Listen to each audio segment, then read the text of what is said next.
Hello, नमस्कार, स्वागत है आपका यूट्यूब चैनल लर्न एजुकेशन में। और मैं विवेक आज आपके लिए इस वीडियो में प्रदत्त संग्रहण के उपकरणों के अंतर्गत प्रश्नावली या क्वेश्चनर्स के बारे में जो है बताने वाला हूं, जो कि M Ed first semester fourth paper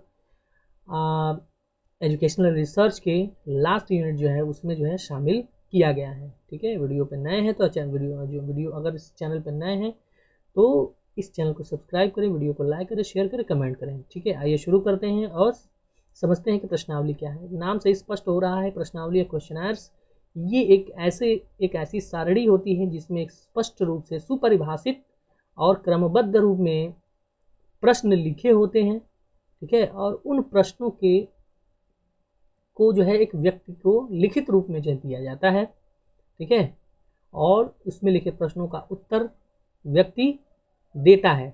ठीक है, और इस उत्तर के द्वारा हम प्रदत्तों का संग्रहण करते हैं, इसको अंकित रूप में बदलते हैं और उसके बाद इसका विश्लेषण करते हैं। नाम से ही स्पष्ट है। तो आइए शुरू करते हैं और इसकी परिभाषाओं को देखते हैं कि गुड एंड स्केट के अनुसार कि प्रश्नावली एक मापन की एक प्रविधि है जिसकी सहायता से प्रश्नों के प्राप्त किए गए उत्तर प्राप्त किए जाते हैं, जिन्हें न्यायाधीश के सदस्यों द्वारा स्वयं उत्तर लिखना पड़ता है। ठीक है, लिखना पड़ता है। ठीक है ना।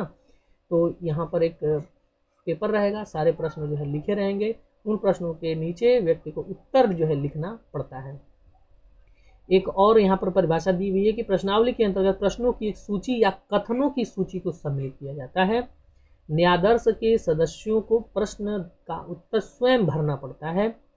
सदस्य अपनी विचारधारा, अभिवृत्ति तथा परिचित सूचनाओं और तथ्यों को स्वयं अंकित करते हैं। ठीक है, तो ये रही प्रश्नावली। तो प्रश्नावली में प्रश्न पहले से लिखे होते हैं, जो हम हमारे सैंपल है, सैंपल के व्यक्तियों को हमें ये प्रश्नावली दी जाती है और उन प्रश्नावली का उत्तर व्यक्ति जो है स्वयं लिखता है।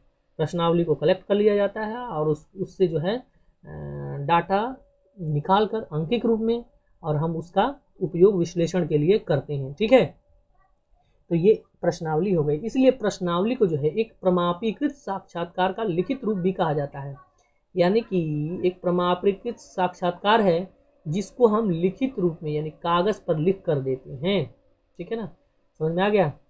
आइए बढ़ते हैं आगे और समझते हैं कि एक अच्छी प्रश्नावली कैसी होनी चाहिए। तो ध्यान दीजिएगा कि जो प्रश्नावलियां होती हैं इसमें क्या किया जाता है कि प्रश्नावलियों में प्रश्नों का एक व्यवस्थित संचयन किया, जैसे कि मैंने आपको बताया। ठीक है ना, और इनका फायदा ये होता है कि इन्हें एक साथ कई व्यक्तियों को हम दे सकते हैं। एक एक कॉपी जो है सबको दे देंगे और सभी एक साथ उसका उत्तर दे सकते हैं। ठीक है, तो अब इससे क्या होगा, इससे कम समय भी लगेगा। ठीक है, पैसा थोड़ा खर्च होगा लेकिन समय जो है वो कम लगेगा। ठीक है, तो प्रश्नावली तैयार करते समय हम ये कैसे पता करें, कैसे निर्धारित करें कि प्रश्नावली अच्छी हो, यानी एक अच्छी प्रश्नावली की विशेषताएं क्या क्या होनी चाहिए। तो आइए देख लेते हैं। अच्छी प्रश्नावली की जो विशेषताएं हैं उसमें सबसे पहली चीज़ आती है कि पूर्व निर्धारित जो हमने प्रश्न बनाए हैं वह एक क्रमबद्ध और व्यवस्थित सारणी के रूप में होते हैं एक अच्छी प्रश्नावली में। ठीक है, साथ ही साथ उस सबसे ऊपर जो है मुख्य पत्र जो है लिखा होता है, कवर लेटर होता है जिसमें प्रश्नावली का महत्व लिखा होता है। ठीक है, और साथ ही साथ उसके साथ एक मैनुअल भी दिया जाता है जिसमें प्रश्नों को उत्तर लिखने देने का जो है तरीका बताया जाता है। ठीक है, साथ ही साथ प्रश्नों का आकार इसमें जो है छोटा और बोधगम्य होता है, समझने योग्य होता है। बहुत बड़े प्रश्न होंगे तो भी व्यक्ति उनको पढ़ के ठीक से समझ नहीं पाएगा तो उत्तर भी ठीक से नहीं लिखेगा। ठीक है, तो इसलिए प्रश्न छोटे हों और साथ ही साथ उसमें जो शब्द आ रहे हैं वो क्या हों, सरल हों, समझने योग्य हों। ठीक है, प्रश्नावली के प्रयोग के समुचित निर्देश दिए गए होने चाहिए, जैसा कि मैंने आपको यहाँ पर बताया है। ठीक है, एक प्रश्न केवल एक विचार को प्रस्तुत करें। ठीक है ना, तो हमारे पास जितने प्रश्न हैं ऐसा नहीं कि एक ही प्रश्न को कई बार पूछ दिया जाए, एक प्रश्न को एक ही विचार जो है प्रस्तुत करे, एक प्रश्न जो है एक अलग प्रकार का उत्तर जिसको मिले, हमें ऐसे प्रश्नों को शामिल करना चाहिए प्रश्नावली में। ठीक है, उसके बाद जटिल और तकनीकी शब्दों का अर्थ स्वस्पष्ट हो। जो कठिन शब्द हैं उनको हमें इस प्रकार से लिखना चाहिए कि उनके अर्थ स्वयं ही जो है उत्तर देने वाले को समझ में आ जाए। प्रश्नों का उत्तर देने में सरलता हो। ठीक है, प्रश्नों का उत्तर जो देना सरल हो ऐसे प्रश्न हो। प्रश्न संख्यात्मक विश्लेषण योग्य हो, यानी कि ऐसे प्रश्न पूछे जाएं जिनको हम अंकों में आसानी से बदल लें जिससे उनका विश्लेषण किया जा सके। ठीक है, प्रश्नावली का आकार जो है समुचित होना चाहिए, निश्चित होना चाहिए, बहुत ज़्यादा प्रश्न नहीं होने चाहिए।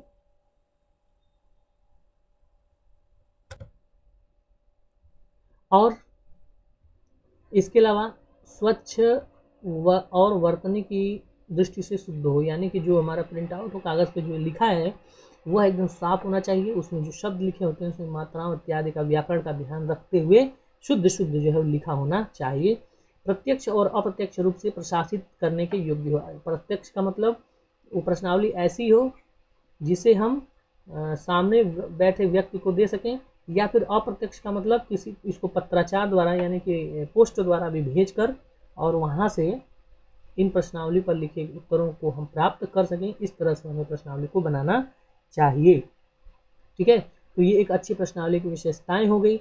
आइए आगे बढ़ते हैं, प्रश्नावली के प्रकार को समझते हैं। तो प्रश्नावली जो है, प्रश्नावली को के प्रत्यक्ष जो क्या प्रश्नावली को हम दो भागों में बांट सकते हैं, सॉरी 3 भागों में यहाँ पर। ठीक है, प्रश्नावली को यहाँ पर 3 भागों में बांटा जा सकता है उत्तर देने के आधार पर। ठीक है, तो आइए प्रतिबंधित प्रश्नावली, सबसे पहले प्रतिबंधित, दूसरा मुक्त प्रश्नावली, तीसरा मिश्रित प्रश्नावली।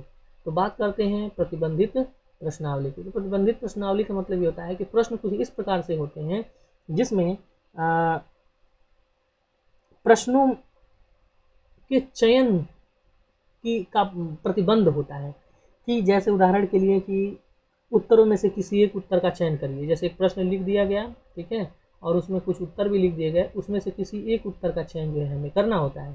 ठीक है, तो जैसे कि कंपटीशन एग्जाम्स में जो होता है वो अक्सर प्रतिबंधित प्रश्नावली ही एक तरह की होती है।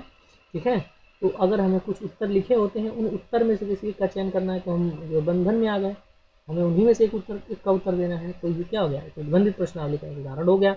मुक्त प्रश्नावली में केवल प्रश्न लिखे होते हैं, हमें उत्तर स्वयं से लिखना होता है, तो ये मुक्त प्रश्नावली हो गई। मिश्रित प्रश्नावली ऐसी प्रश्नावली जिसमें प्रतिबंधित और मुक्त दोनों ही प्रकार के प्रश्न दिए हों, ऐसी प्रश्नावली को मुक्त प्रश्नावली कहेंगे। ठीक है, आगे बढ़ते हैं। अब आते हैं प्रश्नावली की सीमाएं क्या हैं। तो प्रश्नावली की सीमाएं ये हैं कि इसमें उत्तर लिखना पड़ता है, यानी व्यक्ति पढ़ा लिखा होना चाहिए, शिक्षित होना चाहिए, शब्दों का, अक्षरों का, वाक्यों का ज्ञान होना चाहिए, तब जाके वो प्रश्नावली का उपयोग जो है उसके ऊपर हम कर सकते हैं। ठीक है, और साथ ही साथ व्यक्ति की स्वयं की जो भावनाएं होती हैं वह हो सकता है शब्दों में न लिख पाए, तो इसका मतलब क्या है कि इसका मतलब हम उस स्थिति में भी प्रश्नावली का उपयोग करके नहीं कर डाटा कलेक्ट कर सकते हैं। दूसरी बात, उत्तर बहुत कम प्राप्त होते हैं। हो सकता है प्रश्नावली में जो हम दे रहे हैं वो प्रश्नों का उत्तर ही न दी, कुछ छोड़ दे उसमें। ठीक है, साथ ही साथ उत्तर गंभीरता से नहीं दिए जाते हैं। उत्तर जो दिया जा रहा है वो व्यक्ति अपने मन से कुछ भी लिख सकता है, पूरी तरह से आपके लिए डेडिकेटेड होगा तब जाके वो उत्तर लिखेगा, अन्यथा सामान्यतः हम देखते हैं कि जो है व्यक्ति गंभीरता से इन प्रश्नों को नहीं लेता है और उत्तर जो है मनमाने तरीके से देता है। प्रश्न वास्तविकता को स्पष्ट नहीं कर पाते, यानी कि जो हम प्रश्न लिखते हैं वो प्रचलित मान्यताओं के आधार पर होता है, लेकिन वास्तविकता तो कुछ और ही होती है। अगर सामाजिक व्यवहारिक रूप में देखें, वास्तविकता तो कुछ अलग होती है। ठीक है, तो जो प्रश्न होते हैं वो वास्तविकता को प्रकट नहीं करते हैं, इसलिए ये प्रश्नावली की एक सीमा है। प्रश्नों का उत्तर किसी अन्य से भी दिलवाया जा सकता है, यानी कि हम जिस व्यक्ति को ये प्रश्नों का उत्तर देने के लिए भेज रहे हैं, हो सकता है कि वो प्रश्न दूसरे से दिलवा दें, और जब दूसरे से दिलवा देगा तो सही जो है इस आंकड़ा हमें नहीं मिल पाएगा। ठीक है, उत्तर देना स्वीकार नहीं करते। कुछ व्यक्ति ऐसे भी होते हैं जो उत्तर देना ही स्वीकार नहीं करते हैं। ठीक है ना, किसी प्रश्न का हो सकता है उत्तर देना स्वीकार न करें, तो उस स्थिति में भी प्रश्नावली जो है निष्फल हो जाती है। इस प्रकार से इसकी सीमाएं हुई। ठीक है ना, तो आशा है ये जो है कंटेंट आपको अच्छा लगा होगा, अच्छा लगे। ठीक है, एग्जाम्स में ये प्रश्न जो है, अभी तक जितने भी वीडियो हमने बनाए हैं ये आपके पूरे सिलेबस से संबंधित हैं, और यदि आप इसको पूरा देख लेते हैं तो आप निश्चित ही परीक्षा में अच्छी जो है सफलता प्राप्त करेंगे, अच्छा नंबर प्राप्त पाएंगे। ठीक है ना, तो ये हमारे चैनल को सब्सक्राइब जरूर करें, शेयर करें, कमेंट करें, लाइक करें। वीडियो में अंत तक बने रहने के लिए आपका बहुत बहुत धन्यवाद। नमस्कार, शुभ दिन।